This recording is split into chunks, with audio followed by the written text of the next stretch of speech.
Mr. Finch, thank you so much for taking the time to come down here. I know you're very busy right now.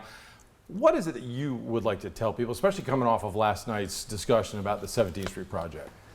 Well, the 17th Street project was a ditch that had been open for 50 or 60 years in Lynn Haven. It was probably 20 foot wide at the top and 15 foot deep.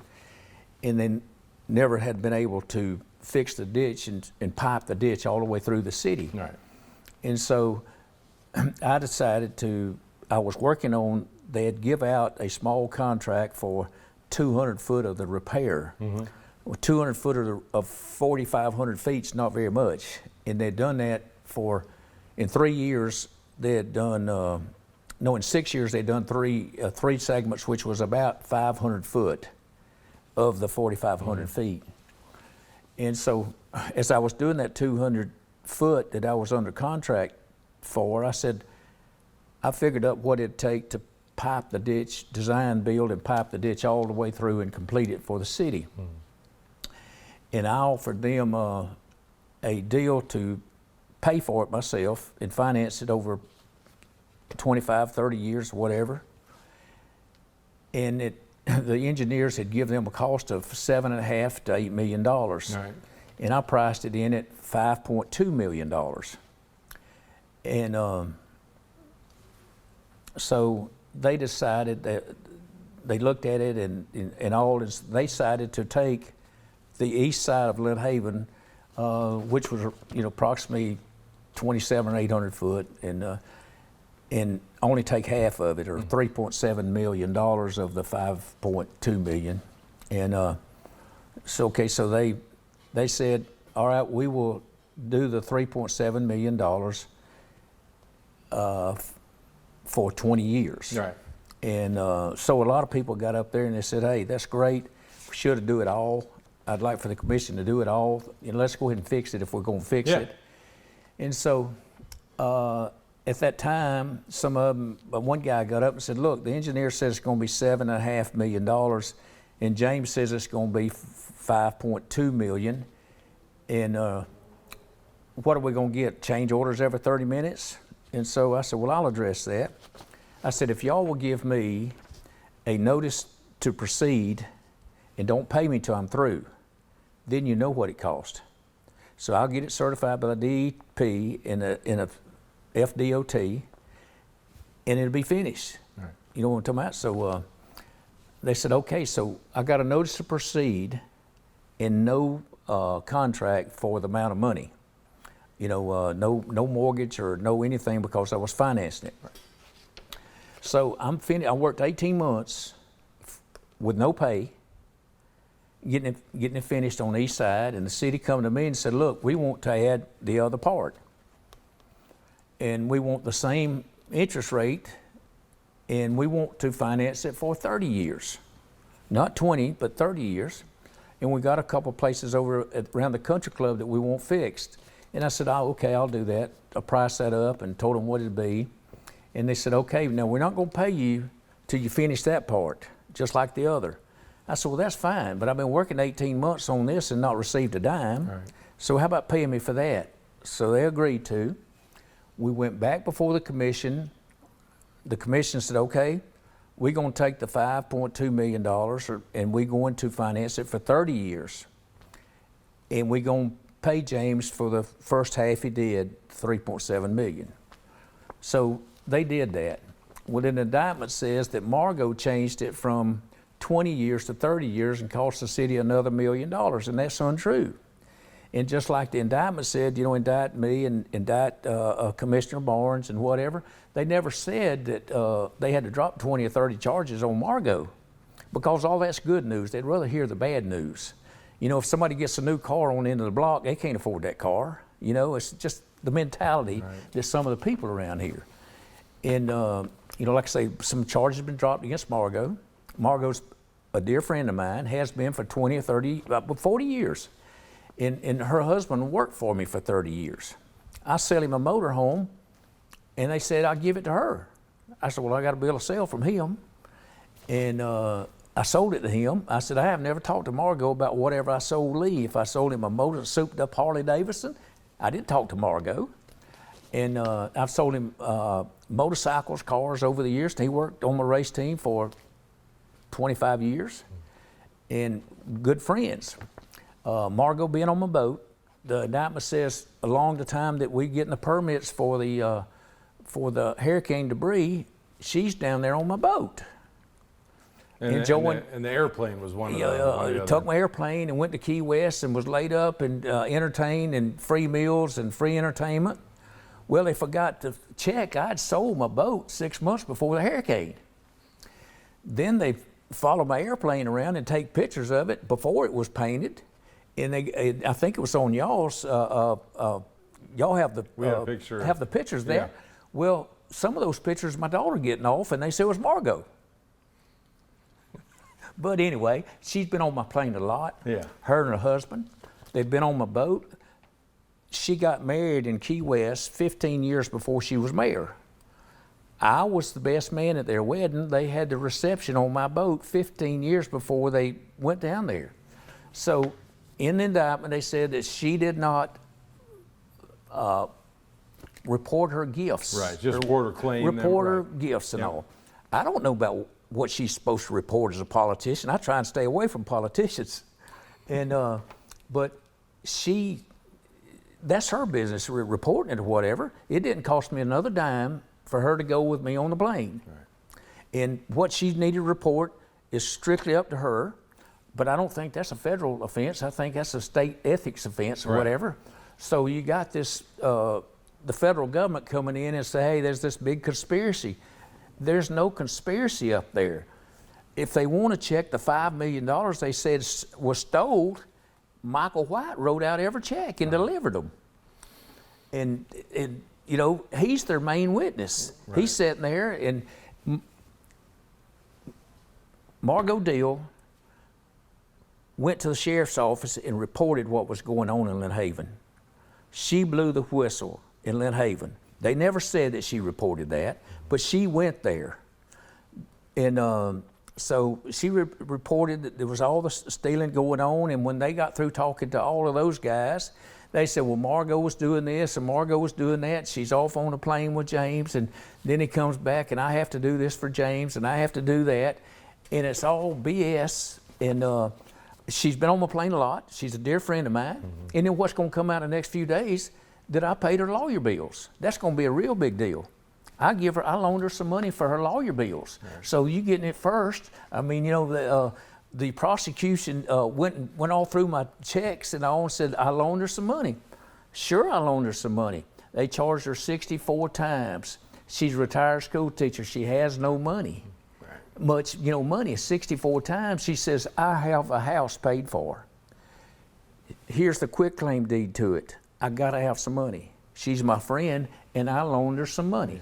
Now, one of the indictments talks about you possibly testifying on her behalf at her trial, and that's why she wanted the trial moved up. Well, I was going to be a witness, but when they started dropping charges and things started going wrong, they said, well, then it'd be better if we make James a co-defendant.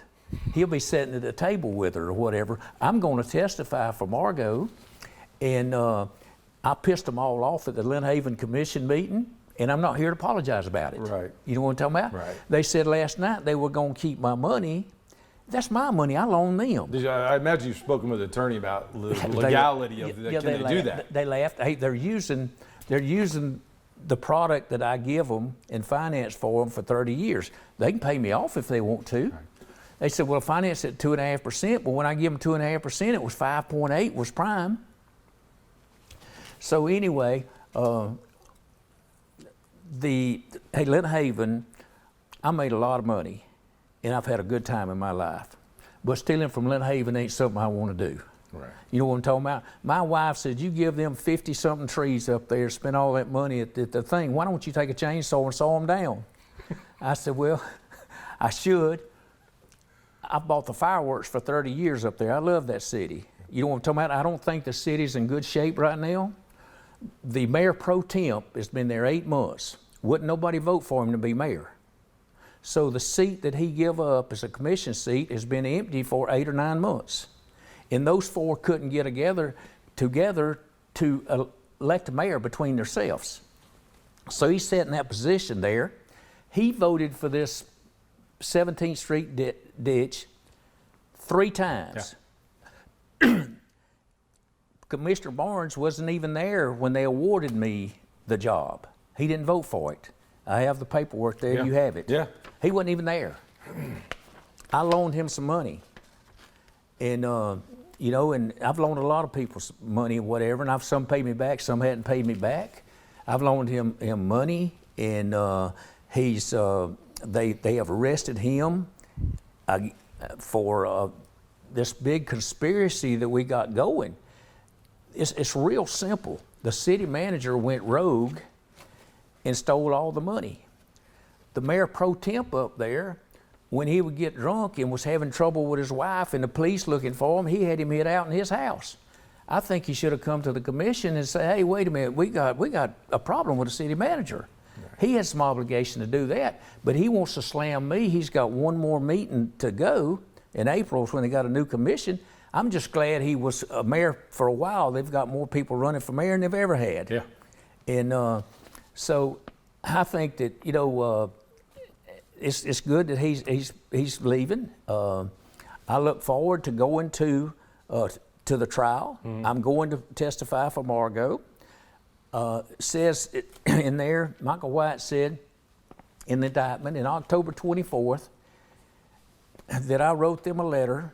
The city had borrowed some money to pave the streets.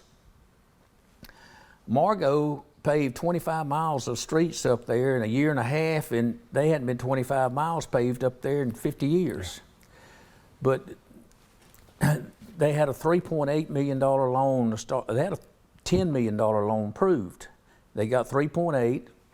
When they used that up, they had to go back to the bank, and the bank wants to set back down and give them some more paperwork so they can charge them for it. I knew that they'd had a $10 million loan approved. So Michael White was telling the FBI and all, said, well, Margot come in with James off of one of their trips. They fly in there, whatever, said, you know, told me to let him go to work. I said, I want to continue working because I've got the roads cut up. We're fixing the pipes, the bad water pipes and the bad sewer pipes in front of the pavement before we go, which makes sense. Yep.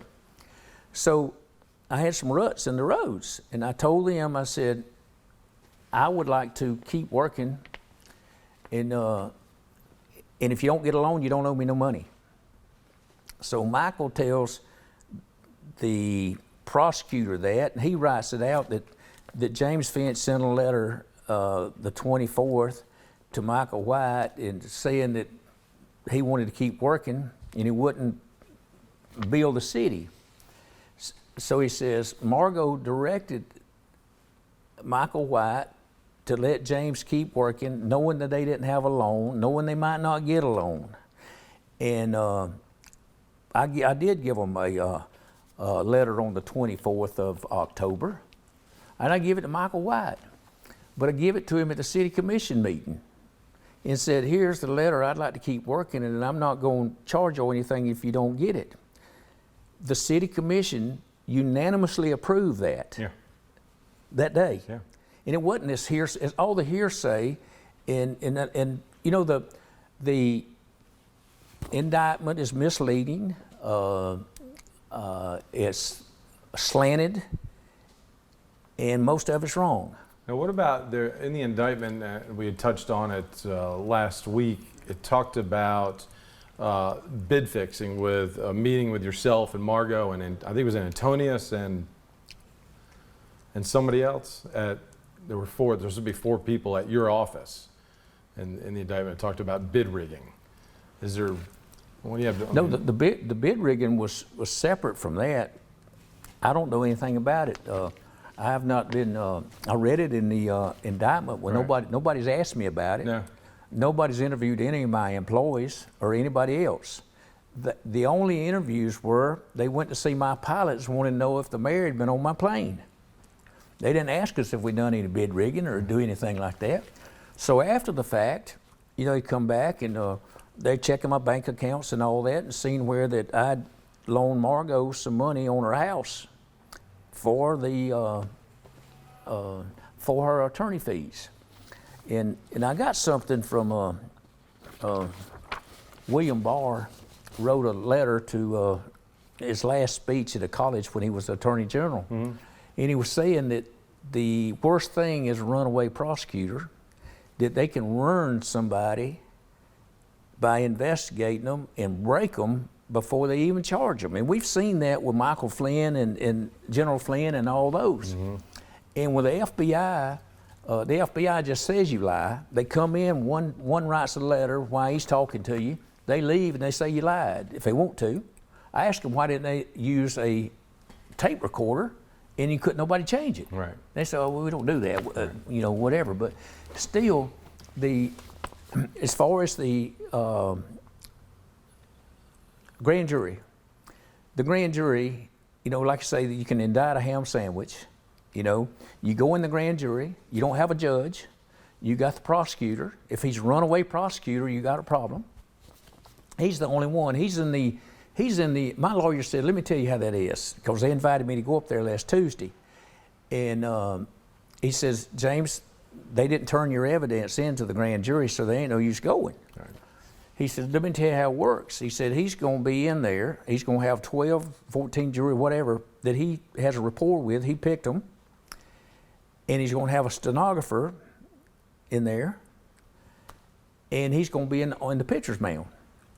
You're going to be in the batter's box. If he throws it 6 foot out of the thing, he's also the umpire. He'll call it a strike. And he said, now you want to see your lawyer? If you do, run out the door, because he can't come in here. Yeah. Your lawyer can't come in there with you. So you go down the hall and you tell your lawyer, say, look, he threw it 3 foot off the plate and he called it a strike. What'd I do? He said, you might well go on in there and expect 2 more of them. I said, well, I'm not going. I'm not going to the grand jury. Right. You know, if they indict, I'll go where a judge is at and where the fair trial is. Right. What do you say to the citizens, Lynn Haven citizens, that see you doing all the business and buddies with Margot? She's been a long-time friend, like you said. Well, what do you say to people that say, well, that's just fishy, that he's getting all the projects and he's good friends with the mayor? I'm not getting all the projects. The city of Lynn Haven works probably 3% of my work. You know, I do some work in the city of Lynn Haven because it's there. I don't do much work in the city of Panama City, none in Springfield, none in, you know, whatever. If it's not a big project, I usually don't do it unless it's in my hometown there. But I say, if I've done $800 million worth of work, I've probably done 25 or 30 in Lynn Haven over 40 years. Mm-hmm. So, I mean, it's not very much work that I do there. Right. And, you know, I think Lynn Haven, I donated $140-something thousand for them last year in money and palm trees, and I bought the fireworks for 30 or 40 years. Yeah. I was buying the candy because I was for the Halloween, and I'd buy the hard candy, and wouldn't nobody eat it but 8 years old and younger because you couldn't break it with a hammer. Then they started buying Hershey's and Snickers, and you know, and then all the employees started taking it, and I said, well, I'm through with that. You know, with the hard candy, I'd give $2,500. You could get 2-3 dump truck loads, and hey, you could throw it out. If you're over 20 years old, ain't no way you're gonna pick it up and eat it. So, but it all worked out. But I hope this works out. You know, bad news travels fast. Good news don't travel at all. I've always heard that saying. And like I say, the news people don't have a very good rapport right now with anybody, but I'm glad that you let me say this.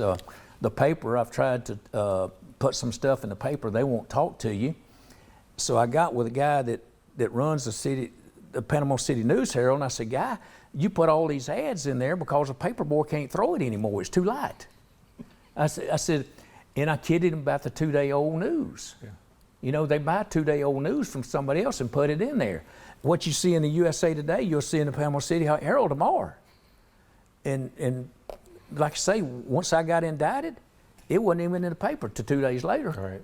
And then I knew it was 2-day-old news. That's right. I wasn't kidding with him, you know. Well, I appreciate you taking time and just sitting down and. Anyway, I'm glad that you did that. You know, Lynn Haven has some problems. They're going to work it out. there's some of the people still there in the counting. The counting was a bad problem in Lynn Haven. You know, they say, you know, whatever, but I showed you when they turned in the same invoices for $13,000 a day over a period of 30, 45 days, it went all the way up to $83,000 for the same 24 people. Yeah. I seen one bill to clean up the cemetery for $527,000. I said, well, there's no trees in the cemetery, so I thought maybe they changed out the vaults or something. But the city manager has got a major problem. Yeah. And they all pled guilty. They have now postponed their sentences 4 times because they want to get them all up there and talk bad about Margot or, you know, whatever. Margot's pled not guilty. They dropped a bunch of charges on her. Not a word anybody said about her getting charges dropped. Yeah, and, we actually we comment. We had a story. Yeah, about well, I mean, that. you seen Yes. where they dropped some Yes, charges. sir. Well, Yeah. that's good. Yeah. And so I'll be there to testify. What about I got to testify for myself now because I'm a conspirator, you know? And but I look forward to doing that. You know, they got a little mad with me because we kept trying to, you know, self-surrender. I said, look, I don't want y'all to come over there with a SWAT team and do all that stuff y'all do on TV. Mm-hmm. I said, I'll turn myself in. They said, we'll let you know at the appropriate time. Well, I knew right then they were going to lie. Yeah. And so on Tuesday, when I decided that I wouldn't go to the grand jury, I said, you know, I'm going to get indicted, so I go to Tallahassee and I just rent me a hotel by the courthouse.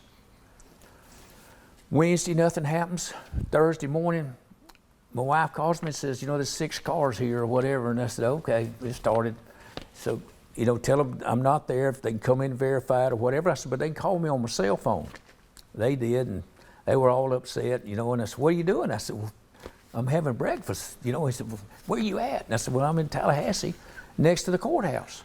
So we go in there and go before the magistrate, and they say that I'm a flight risk because I got 2 airplanes. Don't want me to use my planes. And I said that I had enough money and I could be out of the country in an hour and a half, and I had enough money not to come back. Well, so when he got through talking, I asked the judge, could I say anything? I said, look, my office is 2 blocks from where I was born. I've been there 70 years, and I'm not going anywhere. I said, one day you might put me in jail, but if you do, the day I get out, I'm gonna be back in Lynn Haven. But I wanna be able to use my airplanes, go where I wanna go, and my son's racing, I wanna go where he's racing in case he gets hurt or whatever. He said, fine. You can do that. You get with a pretrial deal, you use that, whatever. And I said, I wanted to turn myself in. I've been here 3 days in a motel waiting on me because they wouldn't ever tell me. And he said, you've been here 3 days? I said, I've been here 3 days. He said, well, you can use your airplane and you're free to go on your word. There you go. So anyway, I want to do a speedy trial and get this over with. You know, I hope Lynn Haven, you know, like I say, I pissed them off in Lynn Haven pretty good when I said, you got a $440,000 kitchen in the police department. You have a $670,000 concession stand at the Little League ballpark. I said, I got a problem with that. And I did that in an open meeting. You know what I'm saying? Mm-hmm. And so they got it in the indictment like I come in and me and Margot was taking over the whole city. And I said, the architects, nobody in Lynn Haven knows how to handle the architects. I mean, they're gonna come in with these big prices and all. And they're tearing the library down, and somebody said, well, what's the matter with the library? It don't look like it's a bad building. Well, they gotta tear it down because they gotta put a holding pond there for the city hall, because they're gonna make it bigger. And they're gonna put 2 stories, 3 stories. They're gonna put the police department on top of the city hall. And I said, look, every city I ever see, they move the police department out of the city hall, you know, but whatever. So like I say, you know, I've got problems with the city commission and all, but I'm kind of like the Vietnamese. I don't have anywhere to go. I'm gonna be there. So, why, last question, why decide to do this interview? well, because, it was all so one-sided that, you know, they do whatever they want to do. And I said, look, you know, I'm tired of that. You know, I need to say something. You know, I go over there to keep my mouth shut and the whole deal. But if you hit me, I'm gonna hit you back. You know, and so that's what it is. I'm innocent, and just like Margot, all this stuff. What office does she go to get her reputation back? Yeah. Good question. They haven't made those yet. That's what I'm saying. You know, and what office they go to. And so that's enough said. Yeah. Thank you. Thank you. Appreciate it. All right.